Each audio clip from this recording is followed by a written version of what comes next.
जिस business opportunity से भ्रांतियां थी, जिनको मानता था ये सही है, थैंक्स गॉड मैंने उनको बैठकर क्लियर करना उचित समझा। नतीजा ये रहा कि उसकी वजह से जो मेरे डाउट थे जो बाद में निरर्थक और झूठे साबित हुए, और मैं उनको क्लियर कर पाया और बिजनेस को सीरियसली बिल्ड कर पाया। तो पहला काम यही कि आप उनके साथ जरूर बैठिएगा। दूसरा, इसमें आपने देखा सभी लीडर बता रहे हैं, मैंने खुद देखा है कि होने को कुछ नहीं है, पाने को बहुत कुछ है। और अगर आप नहीं पाएंगे तो ट्राई करके देखने में बुराई बिल्कुल नहीं है, क्योंकि पैसे का इन्वॉल्वमेंट नहीं है, आप इसमें कहीं फाइनेंशियल क्राइसिस में आने वाले नहीं है। कम से कम ट्राई करने के बहाने से वर्ल्ड क्लास क्वालिटी के प्रोडक्ट होते क्या है, उनको टच करने का और यूज करने का मौका तो आज से मत जाने दो। तीसरी बात है कि अभी हमारा बिजनेस का ये जो बिजनेस ईयर होता है हमारा सितंबर टू अगस्त होता है, और ये हमारा साल का आप लोगों से डायरेक्ट रूबरू होने का आखिरी टाइम था हमारा, अगस्त में। और सितंबर में हम नई साल में आपसे फिर मुलाकात करेंगे। तो मैं कहूंगा कि नई साल आपके लिए नई सौगात लेकर आए। इस नए साल में बहुत कुछ आपके साथ ऐसा होने वाला है जो जिसकी आपने कल्पना नहीं की थी। मैं बता रहा था कि अभी हम ग्रोथ में, डायरेक्ट सेलिंग में वर्ल्ड में पहले नंबर पर चल रहे हैं। दुनिया में इतनी ग्रोथ जो भारत के मार्केट में है उतनी कहीं भी नहीं है, और ये संभव हो पाया जब से डायरेक्ट सेलिंग को इंडिया में एक रेगुलेटरी, इसको एक परमिशन मिला, यानी कि इसको एक कानूनी वैधता मिली। और कानूनी वैधता का मतलब है कि अब आप इसको और बिजनेस की तरह कानूनी रूप से इसके पूरे बेनिफिट, कानूनी रूप से पूरे सपोर्ट, कानूनी रूप से पूरे कॉपरेशन आपको गवर्नमेंट की तरफ से मिलने लगे हैं, जिसका भरपूर फायदा आप उठा सकते हैं। चौथी बात है कि करने को तो और कुछ भी कर सकते हैं, लेकिन पार्ट टाइम करने के लिए मौके मोस्टली होते नहीं। और यूं हम अपने अकड़ में, घमंड में कुछ ही बोलने की जी अपॉर्चुनिटी बिखरी हुई है। सच बात यह कि बैठे हुए सभी इंसान को इस बिजनेस में इस अपॉर्चुनिटी की जरूरत है। शायद ही आज की तारीख में कोई ऐसा इंसान ढूंढ पाए जो बिना ईएमआई के सड़क पर चल रहा हो, किसी ना किसी तरह की है, चाहे वो बच्चों के एजुकेशन को लेकर एजुकेशन लोन के नाम पर है, चाहे वो हाउस लोन के नाम पर है, चाहे वो कार लोन के नाम पर है। बस नहीं है उसके पास तो ईएमआई, उसकी बेचारे की खुद की इंश्योरेंस कंपनी का ईएमआई नहीं है, क्योंकि इंश्योरेंस जहां आपको सबसे ज्यादा जरूरत है उसकी आपके पास ईएमआई कहीं नहीं है। तो आपके पास आपकी बीमार पड़ने पर किसी तरह का कोई ईएमआई का ऑप्शन नहीं है ना। लोग तो मेडिक्लेम पॉलिसी भी तक नहीं लेते है ना, उन्हें पता नहीं होता क्या है। बिजनेस के बारे में जिन्होंने आपको लिंक भेजा है वो आपको बहुत सारी चीजें क्लियर करेंगे, उनके साथ बैठिएगा। चूंकि मैं मेडिकल बैकग्राउंड से हूँ, इसलिए मैं कुछ मेडिकल के डाटा आपको दे देता हूँ ताकि आपको कुछ चीज और क्लियर होंगी। मैं क्यों बात कर रहा हूँ किसी मेडिसिन के बारे में या मेडिकल के बारे में। जब मैं बिजनेस प्लान देखा था, बिजनेस में आया था, तो मुझे लगा था पैसे कमाने के लिए सिर्फ हमें कुछ लोग शामिल करने हैं जिनको पैसे कमाने की भूख है, वो हमारे साथ आएंगे, वो भी काम करेंगे, हम भी काम करेंगे, और पैसा हम दोनों मिलकर कमाएंगे। बट रियलिटी समझ में आए कि पैसा ही सब कुछ नहीं है। अगर हेल्थ नहीं है तो कमा हुआ पैसा, और कई बार आप कमाने की स्थिति में नहीं रह पाते अगर आपको कहीं ना कहीं हेल्थ चैलेंज है। अभी एक बहुत एक खतरनाक दौर से हम सब लोग गुजरे हैं, दैट वाज कोविड। और कोविड के कुछ डाटा निकल कर आ गए हैं। जो लोग 10 दिन तक अस्पताल में भर्ती रहे थे ड्यू टू कोविड, कोरोना के दौरान, वो इस स्थिति तक पहुंच गए तो उनको 10 डेज तक हॉस्पिटलाइज होना पड़ा था। उनके 17% लोग विद इन 1 ईयर दुनिया छोड़ चुके थे, एक साल के अंदर 17%। अभी जिनको कोविड हुआ था और वैक्सीनेटेड हुए थे, मैं ये नहीं कह रहा हूं, आप इसको गलत मत दीजिए कि वैक्सीनेशन इसका कारण है, नहीं।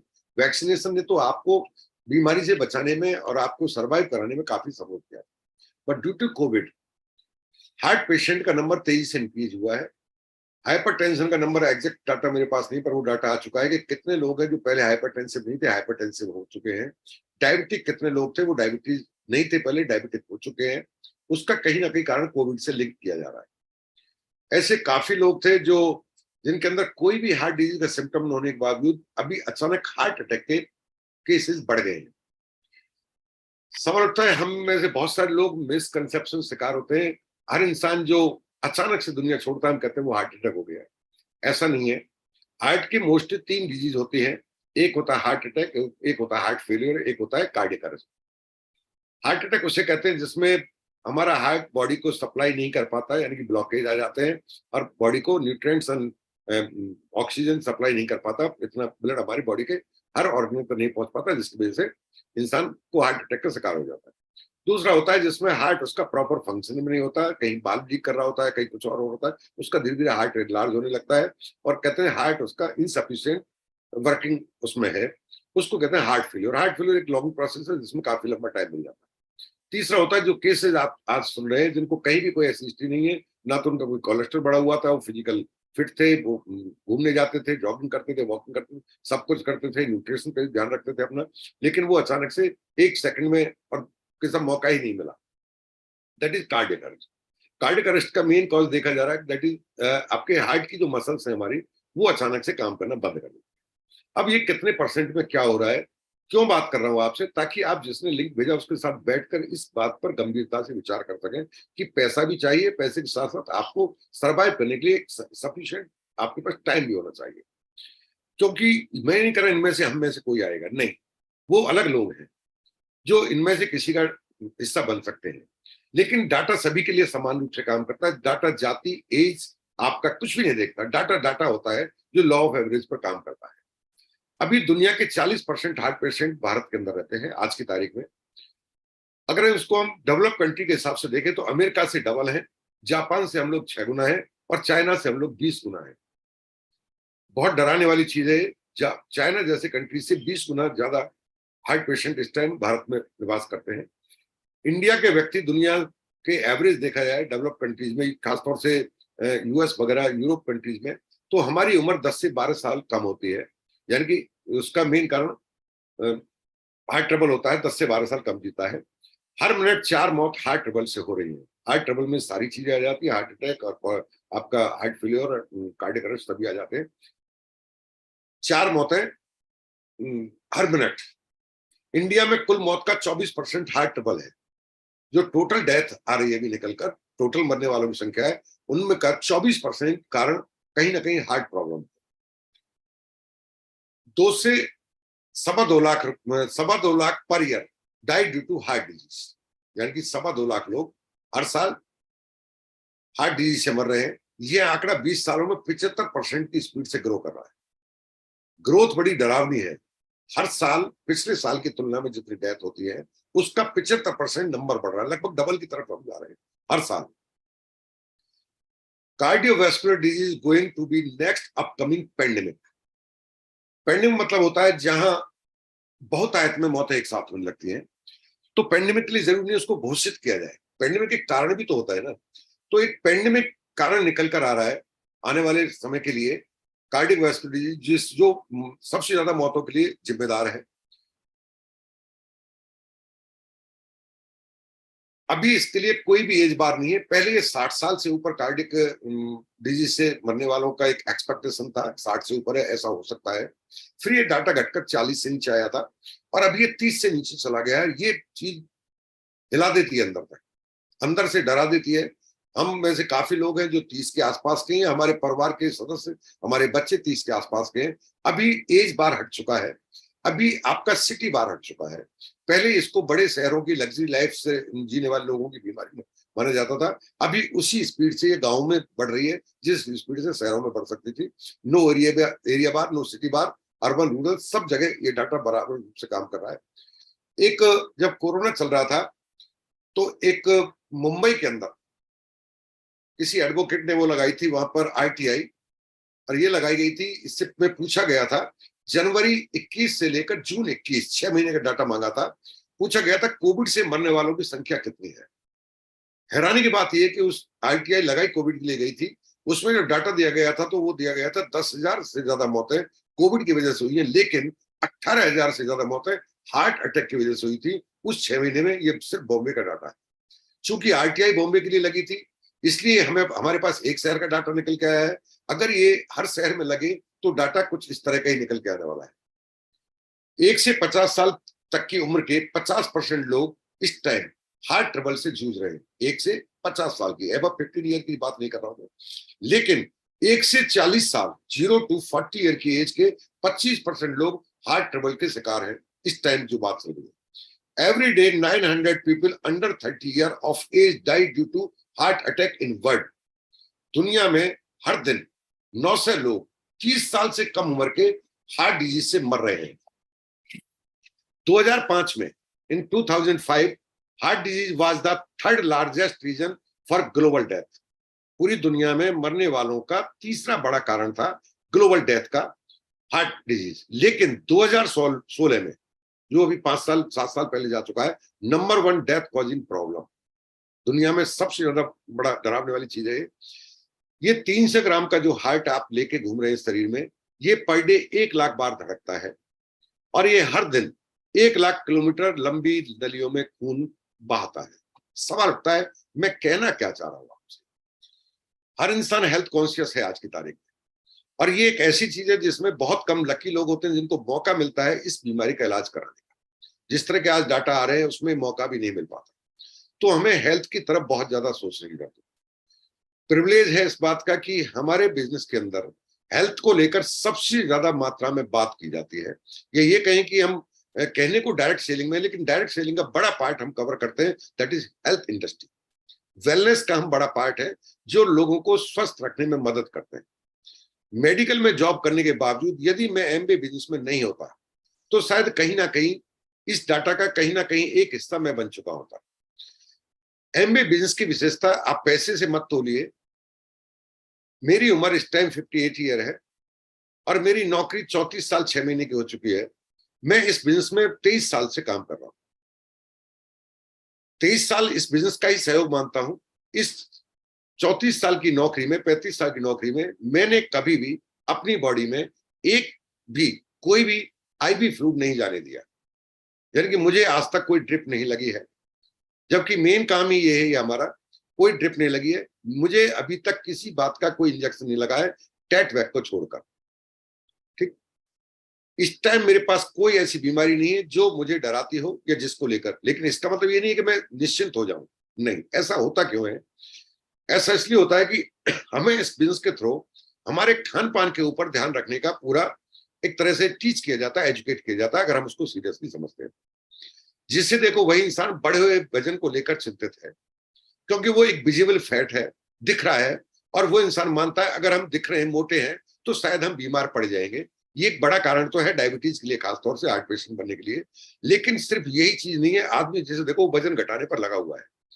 क्या वजन में ऐसे लोगों के बड़ी मात्रा में नंबर दे सकता हूं जो स्लिम ट्रिम होने के बावजूद हार्ट अटैक के शिकार हुए हैं। इसका मतलब क्या वजन से हार्ट अटैक संबंध नहीं है? बहुत बड़ा संबंध है। लेकिन जो आप जिस फैट को कम कर रहे हैं, दैट इज विजिबल फैट, जो आपकी सुंदरता में, जो सामने वाला टोक देता है आपको कि बड़े मोटे हो रहे हो भाई, कुछ ध्यान दो शरीर का। डाटा देखते हैं जब मरने वालों का तो हमें लगता है मोटे मर रहे होंगे, ऐसा कुछ भी नहीं है। तो हम वहां सतर्क हो जाते हैं और चिंतित हो जाते हैं। लेकिन ये फैट जब बॉडी में बन रहा है, आपके खाने से आप बॉडी में फैट दे रहे हैं, तो ये सिर्फ ऊपर जाकर नहीं जम रहा है। ऊपर तो दिख रहा है आपको, ये 3 जगह डिपॉजिट होता है। आपकी चमड़ी के ऊपर जो दिखता है, जो आपकी सुंदरता पर असर डालता है। दूसरा, आपके ऑर्गन के ऊपर जो आपको नहीं दिखता है, जिसे विसरल फैट कहते हैं, जो अंदर जमता है। हमारे लिवर के ऊपर जम गया तो लिवर के फंक्शन को कम कर देगा, हार्ट के ऊपर जम गया तो हार्ट के फंक्शन को कम कर देगा, क्योंकि फैट बहुत हैवी होता है और वो वजन डालता है। जैसे आप 30 किलो के ऊपर एक 70 किलो का आदमी बैठा दिया जाए तो आप अच्छे से सांस नहीं ले पाएंगे, वो विसरल फैट होता है। उसको ना देखते हैं ना चेक कराते हैं। अच्छी बात क्या है कि इस बिजनेस में आने की वजह से हमें ऐसे लोगों का साथ मिला। खुद कंपनी हमारा ये विसरल फैट चेक करती है। एक अभी मशीन भी आती है, कनाडा स्केल, जो जिसने आपको लिंक भेजा, आई होप वो आपको अरेंज करा देंगे कहीं ना कहीं से, आप वो चेक करा सके आपके विसरल फैट की स्थिति क्या है, जिसको लेकर आप बिल्कुल चिंतित नहीं, आपको पता भी नहीं है। और तीसरा फैट है जो विसरल फैट से भी अलग है, वो है आपकी आर्टरीज में जहां ब्लड दौड़ रहा है उस रास्ते में जमा होने वाला फैट, जिसे हम लोग आप बोल देते हैं कोलेस्ट्रॉल और लिपिड प्रोफाइल। वो तो एक संभावना है, कितना जमा हुआ है ये आप सिर्फ और सिर्फ एंजियोग्राफी या सीटी एंजियोग्राफी से जान सकते हैं कि इस टाइम स्थिति क्या है। ऐसा होता क्यों है? मतलब ऐसा हो क्यों रहा है आखिर? हम जो कुछ भी खा रहे हैं आज की तारीख में, हमारा जो खाना, देखिए खाना पहले भी खाते थे, आज भी खाते थे। पहले भी कंपोजिशन 5 चीजों का था, आज भी कंपोजिशन 5 चीजें। खाने का मतलब है 5 चीजें जो मिलकर हमारे बॉडी के अंदर एनर्जी प्रोवाइड कराती है। That is carbohydrate, fat, protein, vitamin and mineral. यही 5 चीजें हैं। ये पहले भी ये थी, आज भी ये है।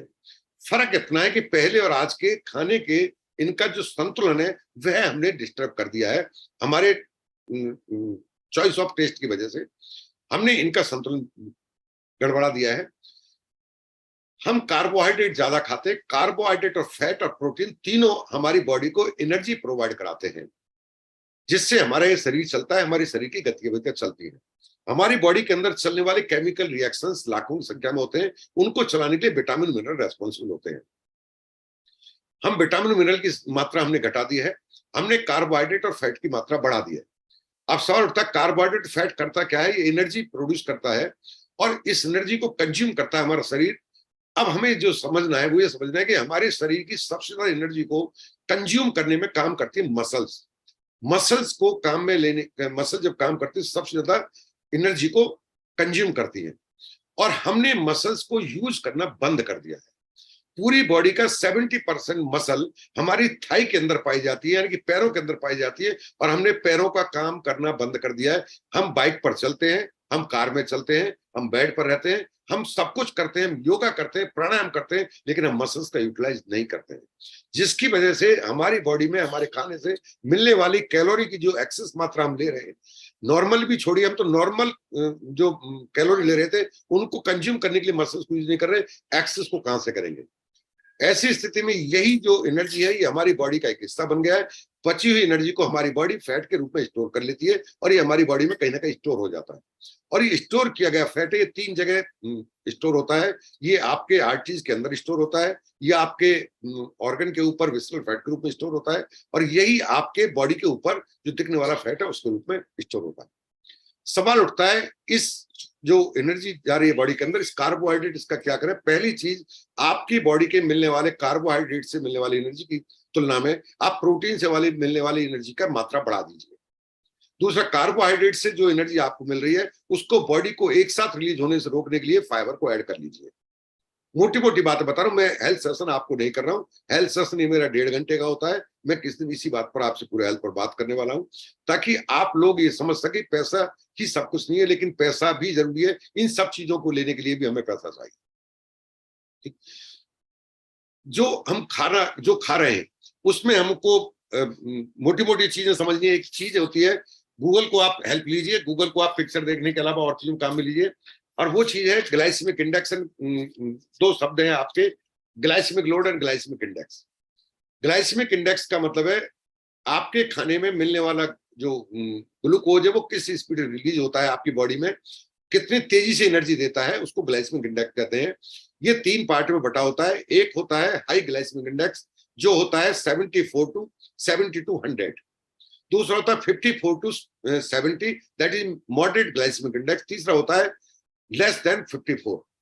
अगर आप पूरी तरह हेल्दी रहना चाहते हैं, बहुत सारी बीमारी और समस्याओं से बचना चाहते हैं, हार्ट अटैक के मैंने बात की आपसे, लेकिन मैं डायबिटीज डाटा दूंगा वो और ज्यादा चौंकाने वाला है, तो आप 0 टू 54 ग्लाइसेमिक इंडेक्स के फूड को अपनी जिंदगी का हिस्सा बना लीजिए। आपको ज्यादा कुछ करने की जरूरत नहीं, आप बहुत सारी बीमारियों से बचे रहेंगे।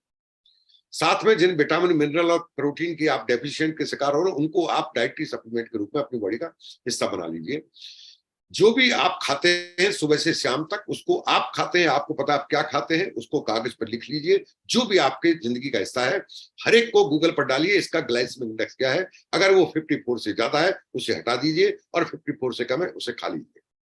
अभी तक कई लोग कहते हैं कि डायबिटिक पेशेंट ये वो चावल खा सकता है। एक बड़ा ट्रेंड सर चल रहा है ब्राउन राइस।